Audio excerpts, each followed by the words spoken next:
And just a reminder, please put any questions you have in the chat function as we go along. Thank you, Karen. Thank you, Anna, and morning to everybody. I'm sorry, just before I go on, there's been a couple of messages saying that they couldn't hear Anna. Can everybody hear me now?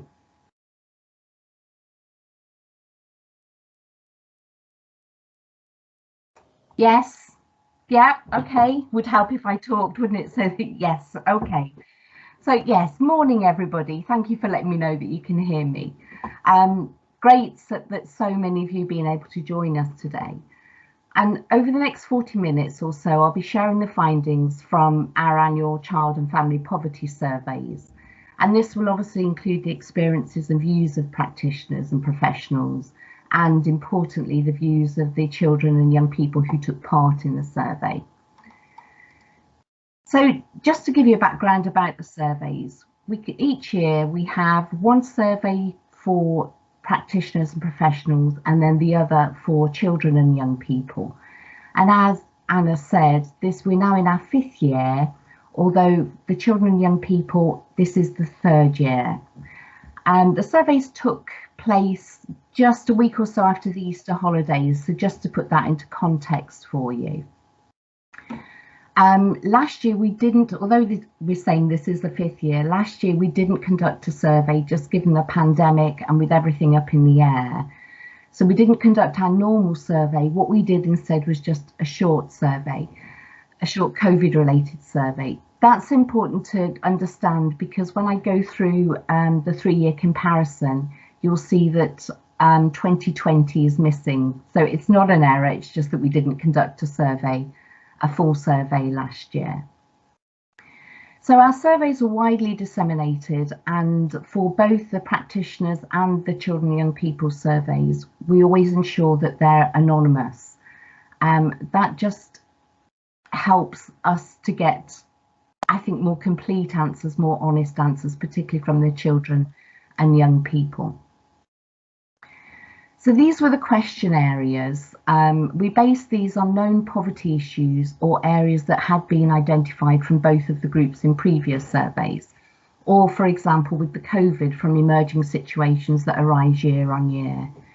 We do try to keep certain questions in each survey every year so that we can provide a comparison, and I will include an overview of these comparisons later as I go through the findings. Again, as Anna said, sadly the findings are bleak and often very stark and do make for difficult reading. And those of you who have already read the report, you'll understand what I mean by that. I think particularly some of the comments from the children and young people are particularly difficult to hear. So if I start off by looking at the practitioner and professionals findings and the survey, and then I'll move on to the young people. So we had good representation from different sectors and geographically across Wales. 80% of the respondents stated that they worked directly with children and families, and this represented a minimum of 33,000 families each year. Of the remaining 20% who worked indirectly, these roles included people working in policy or academia, but also still had a remit for children and young people. The questions were formatted so that there was around 60% multiple choice and 40% open questions. And we did have a high completion rate for the survey, with 96% answering all of the multiple choice questions and 94% answering one or more of the open questions. And I think from that's enabled us to get really a good picture. And again, from the findings of the report, if you've already read it, you'll see that we've got lots of great comments and quite in-depth comments from some people. So this is the age range that the practitioners and professionals worked with or had a remit for. So as you can see, all ages 0 to 25 were represented. But early years, 6 to 10s, were also, well represented in that. So each year we ask respondents to base their answers on the majority of the families they work with, and based on this we ask them if they believe the poverty situation has changed for their families. This slide shows a comparison with previous surveys over a 3-year period, and you can see 2020 is missing from that 3-year period, as I explained earlier. As you can see that even prior to the pandemic, respondents believe that poverty situation is getting worse year on year, and again that's a theme running through really the whole survey. So sticking with this 3-year comparison, these are the top 5 ranked poverty issues identified by respondents across the years. And the survey asked respondents to choose 5 of the 17 poverty issues that you can see here. And then we asked them to rank those 5 in order of importance. Towards the right-hand side of this chart, you'll see that period dignity didn't have any comparable data. That's because this was an issue newly added this year and based on comments from previous surveys. Whilst there are changes in the number of respondents choosing different issues, in general, the top 5 related issues have not changed and do remain the same year on year. The next slide is the same chart, but for this year's findings only. So again, as you can see, all of the 17 given areas were chosen within the top 5 issues affecting families. And again, as in previous years, debt featured in the top 5 issues, and this year was chosen most often as the top issue.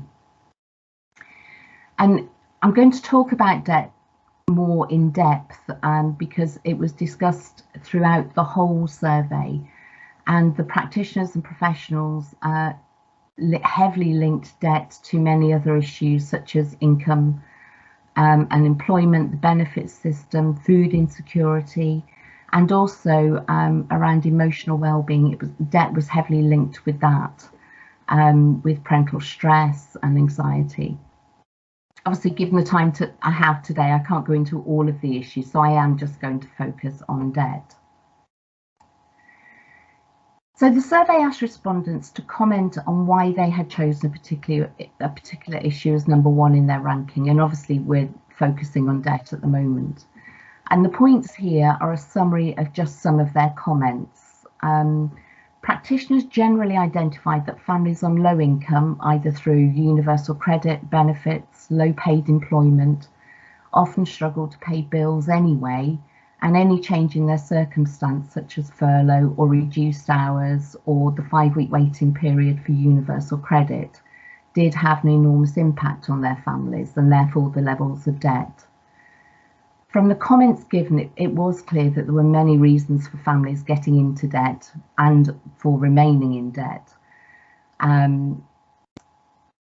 If it appeared that if this was their normal circumstance, then anything that changed that, so if they were already in debt, anything that changed that at all, so as I said, reduced hours, had a dramatic effect on the family's debt or the number of families being in debt. I do just want to further explain a couple of the points here. So the first one, the increase in the number of children taking food, which is, I think, on the right-hand side. This was observed by practitioners in settings across a wide age range, including early years.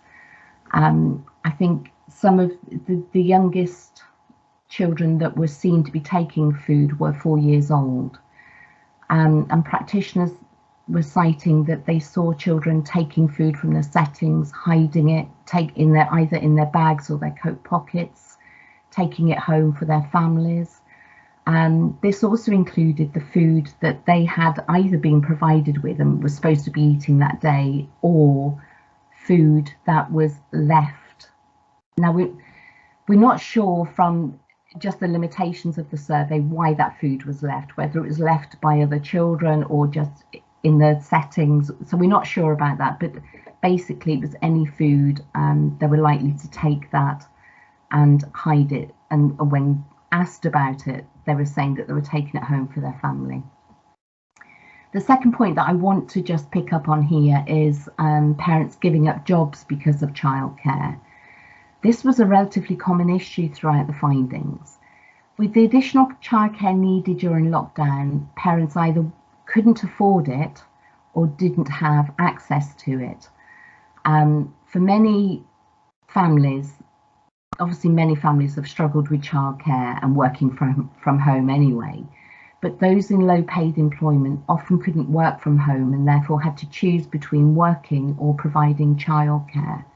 And this is why we believe, why practitioners were seeing an increase in the number of parents who were having to give up jobs to provide the childcare.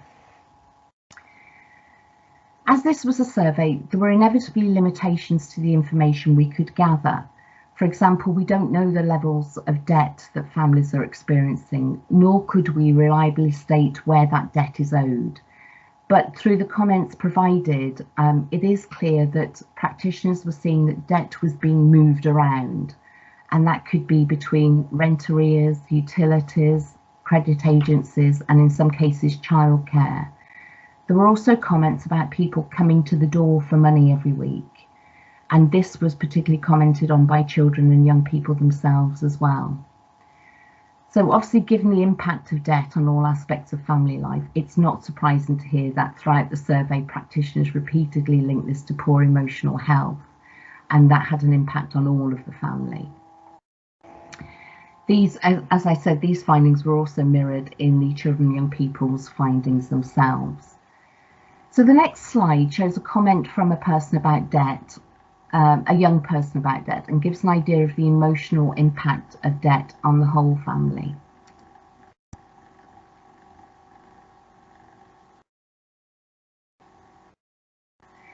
What I do want to point out is obviously parental stress, poor emotional well-being was cited, as well as the well-being and poor emotional well-being of children and young people was cited by practitioners.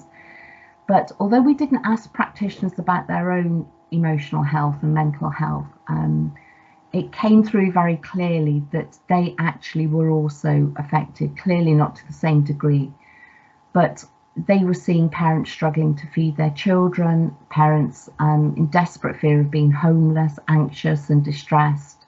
And some practitioners commented that actually for them this was upsetting, and they regularly felt helpless. They felt frustrated, inadequate and very stressed.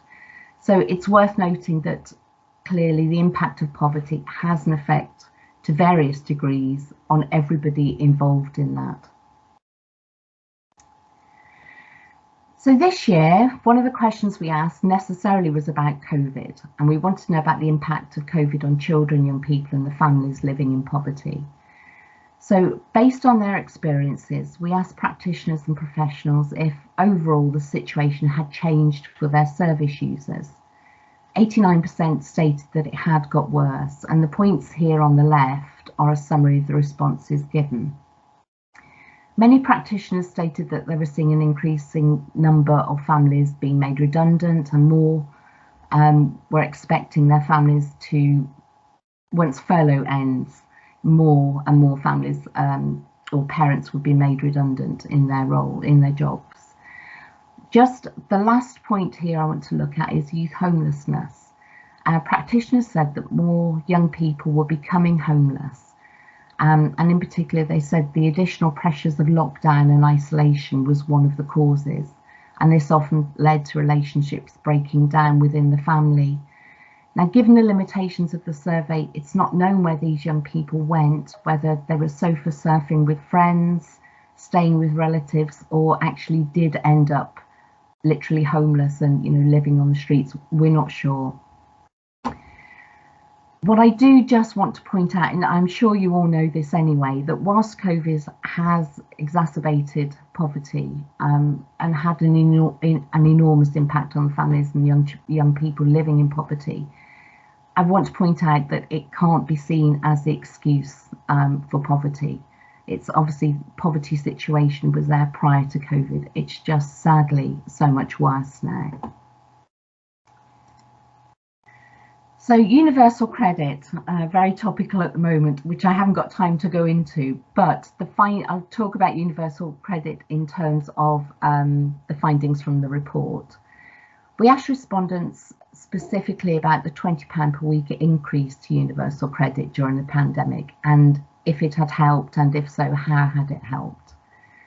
46% of the respondents said that it did help, and 38% were unsure or didn't know.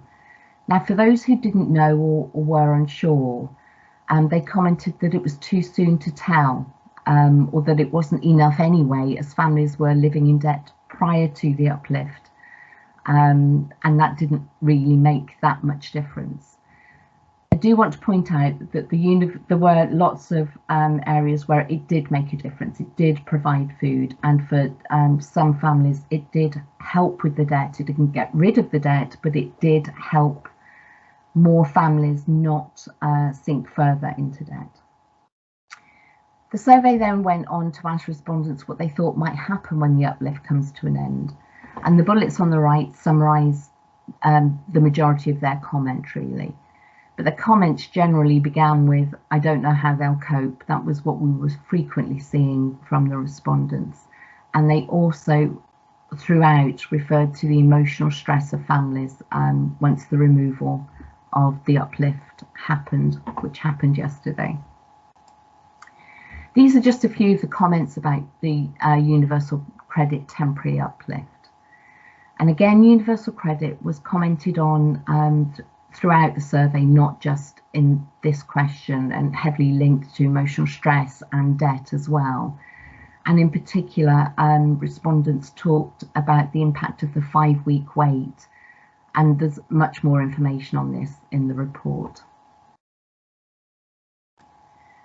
So another question we asked was about free school meals, and you can see the findings here. 95% believe that free school meals had helped families during lockdown and holidays, and 89% believe that more children should get free school meals. The survey also asked about food bank usage, and 77% of practitioners said that families were now more likely to use food banks than before. The report does contain a section on food banks, but given my timings today, I can't fit that in, so please have a read of the report, and there is quite a large section on food banks in there.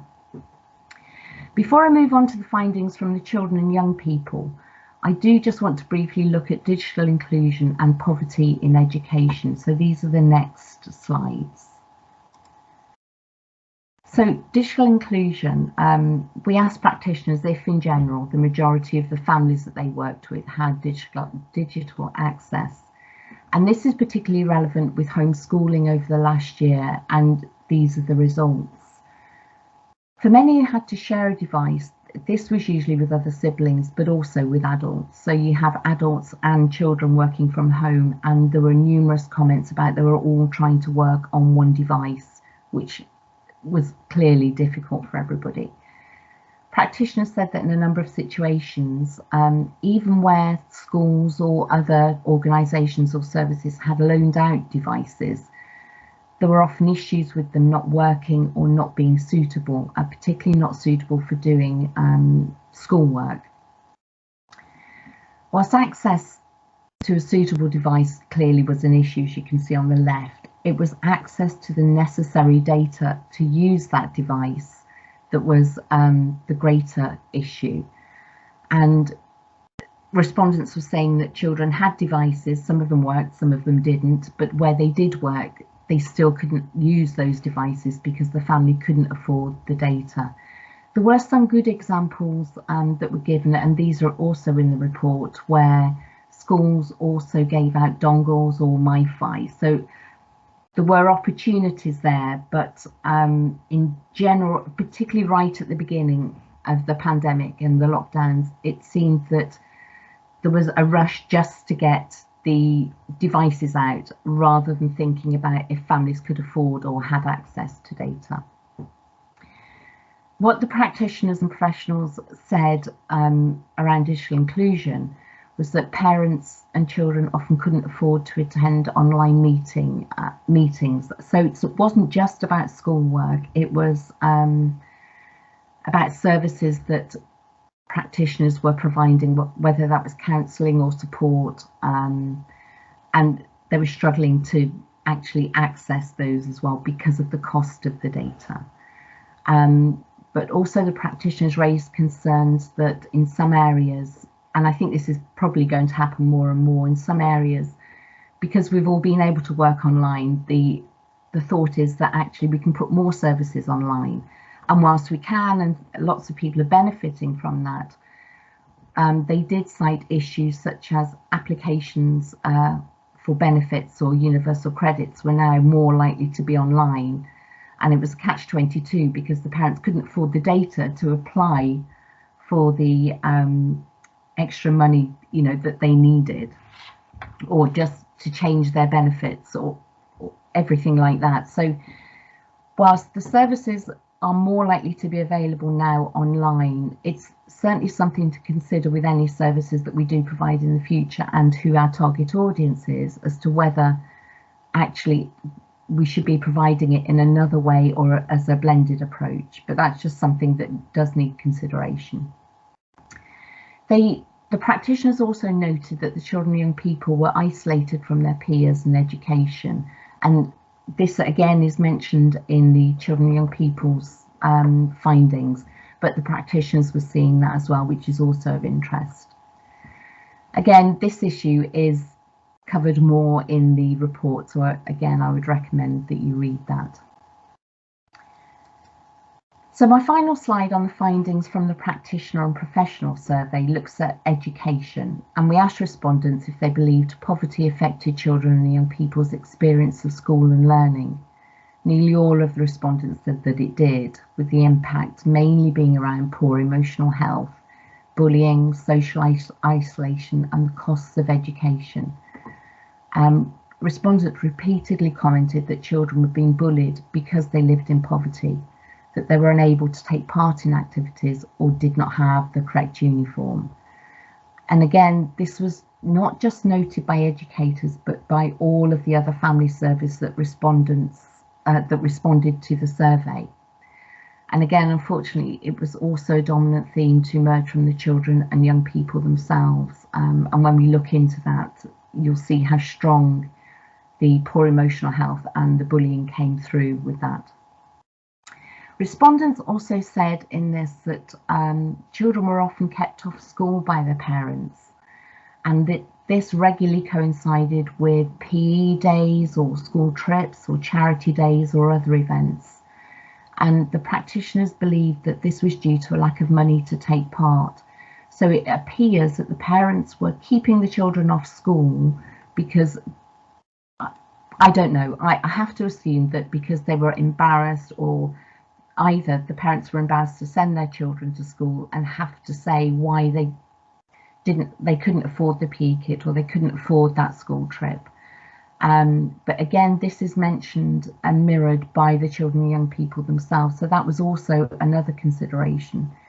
So obviously the cost of education for children is clearly an issue for families. And Children in Wales currently running a project called The Price of Pupil Poverty. And this project aims to raise schools' awareness of poverty and provide tangible and cost-effective solutions to address some of the areas that we have in the findings. Our next webinar, actually, which I believe is on the 4th of November, looks at this, solely at this topic and what schools are doing. And at the end of, I think the end of today, when you get the slides, you'll get all the slides emailed to you. There'll be links into booking on that session if you're interested. But as you can see, it's the bullying, the hunger and the poor emotional health that came through in terms of education, and the practitioners were seeing that. And again, as I said earlier, this was mirrored by the children and young people themselves. So I'll move on to the children and young people, what they said, what they believed, what they thought. Anna referred to this earlier in her introduction. Many of these findings are difficult to hear and often quite stark. And if you've already read the report, you will understand what I mean. So just about the survey. Again, the survey was anonymous, and we asked all of the questions we asked the children and young people were phrased in the third person. Therefore, we don't know exactly how many of the children and young people who did respond do live in poverty, but based on the comments given and the very fact that they often reverted to answers in the first person, it's likely that at least 34% of the children and young people who responded do live in poverty.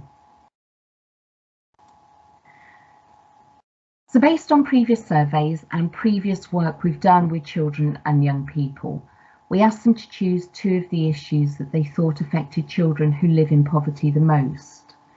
And the top answer is probably not surprising. However, what is, for me anyway, when I was analysing the results, what was surprising is that over 40% of the children and young people who responded were worrying about money all of the time. And these findings do tie in with those found from the practitioners, and were again also dominant themes that came through with children and young people's findings. And I think this just adds another, it's layer upon layer in terms of their poor emotional health. And as I was going through the analysis and the findings, you can see with all of these different layers why children are suffering poor emotional health and why it was such a dominant theme throughout. So following the overarching multiple choice question about poverty, we then asked a follow-up question about how they thought poverty affects children and young people. So this was a free-form box that they then filled out. So these weren't particularly prompted questions at all. There was no multiple choice. Whilst there were literally just a handful, I think there were 6 comments about not having material things. All of the other comments were about feelings and about emotional health and bullying. And you can see some of the quotes here. This is, from our question about how they thought poverty affects children and young people.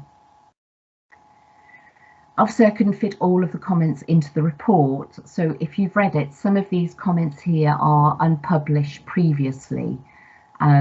Just because I had so many, I wanted to share comments that you perhaps haven't read from the report. We also had a number of comments about children not being able to afford to go to school. So this was from the children themselves. And the reasons they gave were that they couldn't afford the uniform, or they couldn't afford the bus to get to school. And there were a few comments saying that they couldn't go to school all of the time because they had to stay and help out at home. Now, given the limitations of the survey, and obviously this was a free comment, we don't know what helping out at home was. So I can't shed any more light on that, but that was just, some of the comments that they gave. And again, these were echoed from the practitioner survey. What was of particular interest is that children and young people who we didn't identify or we didn't think lived in poverty of the respondents did also express very similar views and were also affected by witnessing the bullying and the poor emotional health of their peers. So it wasn't just the children who live in poverty themselves, but it was other children. And there are comments that they felt helpless, they wanted to help and didn't know what to do. And actually some of them were worrying at night about this. And that they're from the ones that we don't believe lived in poverty. So it does affect all children and young people. Our next set of questions centred around poverty in 3 specific parts of their lives: the school, home and community. And for each of these areas, we gave them multiple choice options based on issues that had been previously identified in surveys, and then asked them to choose 2 of these options that they felt affected children who lived in poverty the most. These choices are shown on the left with the findings, and then the quotes on the right-hand side, we asked them to tell us how they think poverty affects children and young people at school, for example, in this particular issue. Now, what again was interesting here was whilst 73% chose being bullied and looked down on as an issue, which was obviously the top issue. When they were asked to comment on school and poverty, 85% of the respondents talked about bullying in their comments. So I think it was higher when you looked at their open comments compared to actually what they'd initially chosen. And interestingly, this was across all age groups. So from under 10s, and then we also had bullying and isolation up to the age of 25. Clearly no longer in school, but from those particular comments given, there's an assumption that actually what happened in school when, during their school time has actually affected them into young adulthood as well. So poor emotional health, anxiety, stress and feelings of isolation were regularly cited alongside bullying.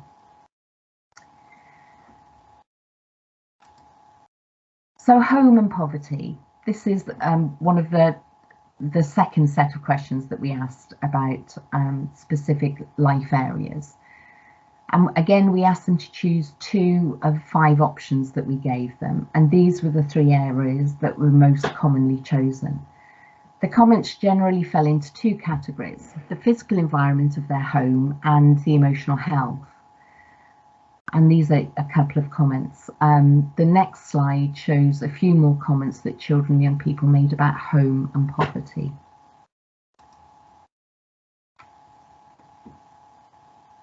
And I'll just leave you to read those.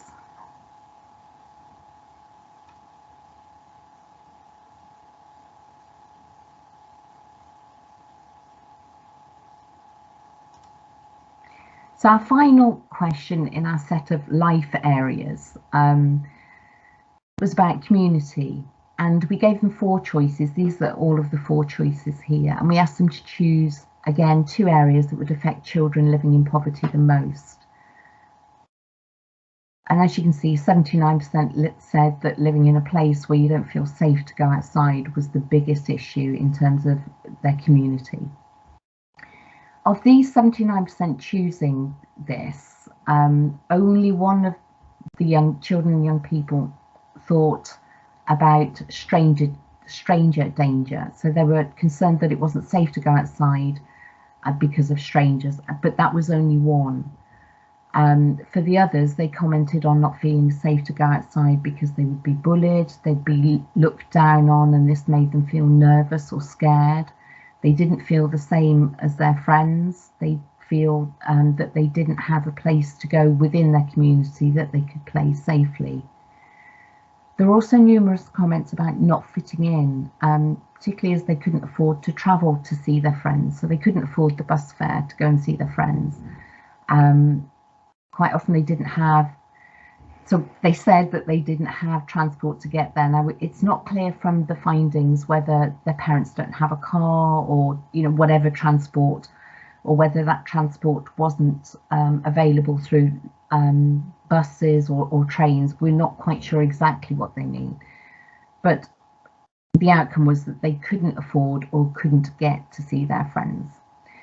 But even where they couldn't afford to take part in activities such as cinema, any clubs, and even youth clubs.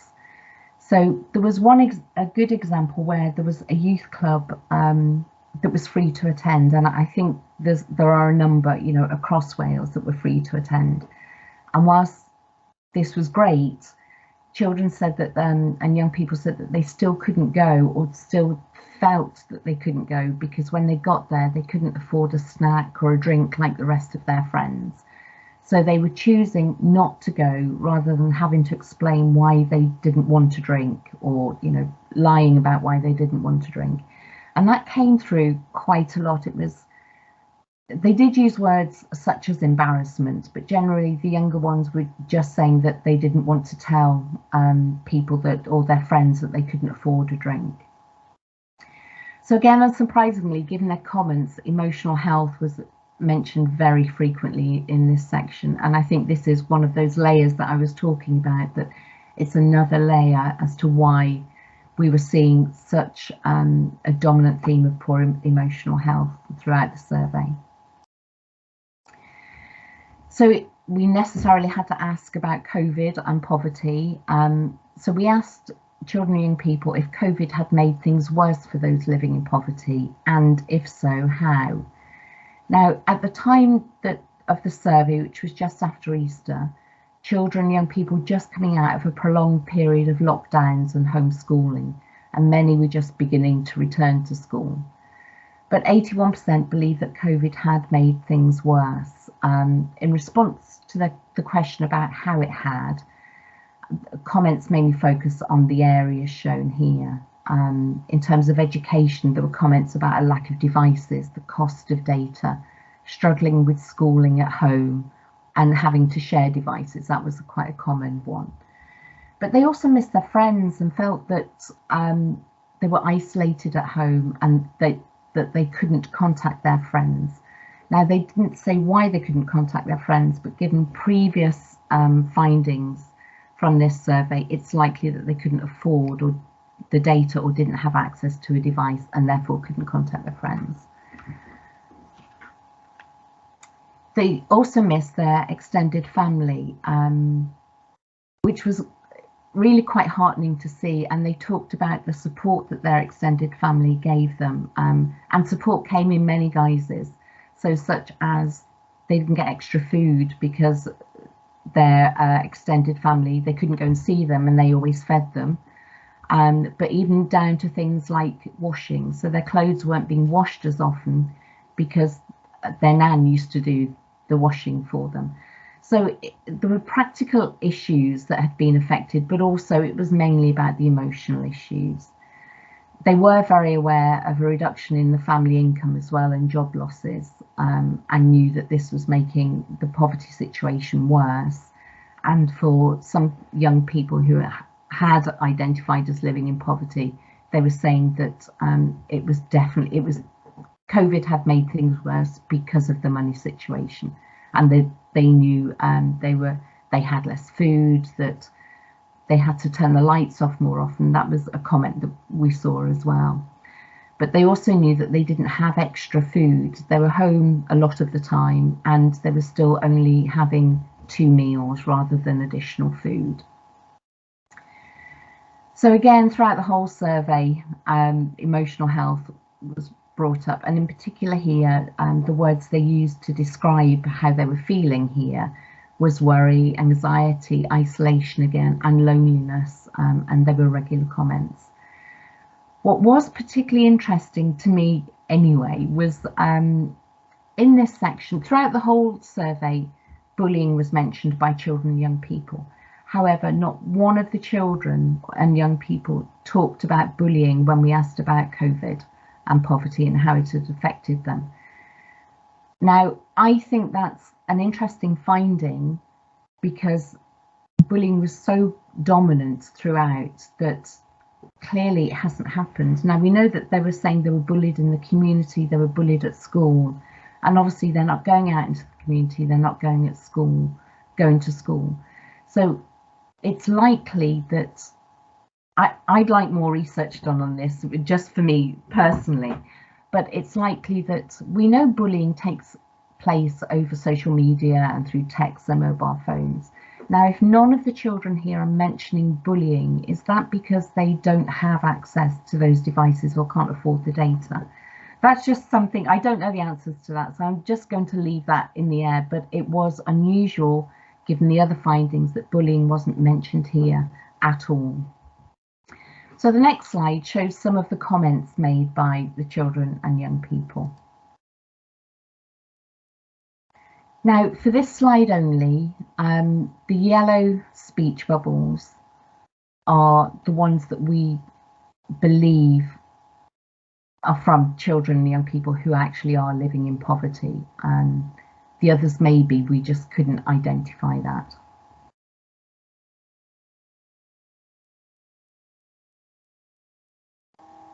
So again, as I said earlier, COVID has exacerbated the poverty situation for many children and young people living in poverty, but it can't be seen as the sole cause. And that's important because once we are managing to get through COVID, poverty is still going to be there. And a lot more families and children and young people will be living in poverty because of COVID. So the final thoughts from children and young people. Towards the end of the survey, we gave them the opportunity to say anything they wished about how poverty affects children and young people. And 32% of them did respond to this question. The comments generally focused around the bullet points shown on the left-hand side, and on the right-hand side in the speech bubbles are some of the comments they made.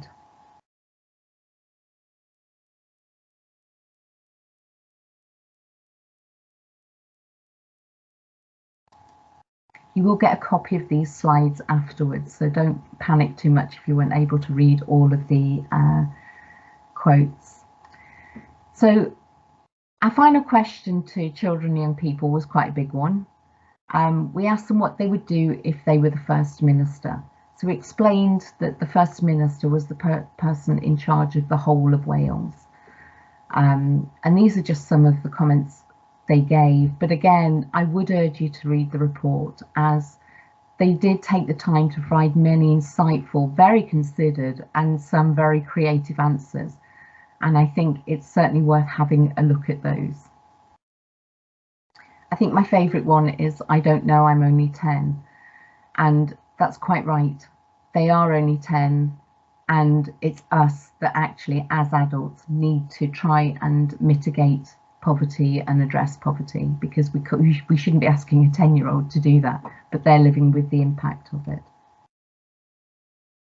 So finally, my final slide is an overview just of some of the key findings. The report does contain more information and topics, including food banks and examples that children and young people gave of their positive practice in their area. So at the time, free school meals was an issue, and Marcus Rashford is obviously cited in there. But given the time today, I can't possibly, cover everything in the report. But I hope that you can. I think there's lots of questions coming up, which I'm going to hopefully answer for you soon. If I don't get to your question today, my email address will be on the slides that will be sent to you. I'm more than happy for you to contact me just via email if I haven't been able to answer your question today. But I hope this has given you a greater understanding of what's happening behind all of the poverty statistics. I'm very aware that we get regular poverty statistics released, and sometimes if you read too many of them, they are just stats. They're no longer children, young people or practitioners. So I hope that this has allowed you or given you time to reflect that actually under every one of those statistics is one of the children and young people probably feeling the comments that you've read today. So I just want you to bear that in mind, and hopefully that you'll be able to draw on that and use some of the findings in your work in the future. So thank you very much for your time. I know we're all busy, but grateful that so many of you have attended, and I'm happy to answer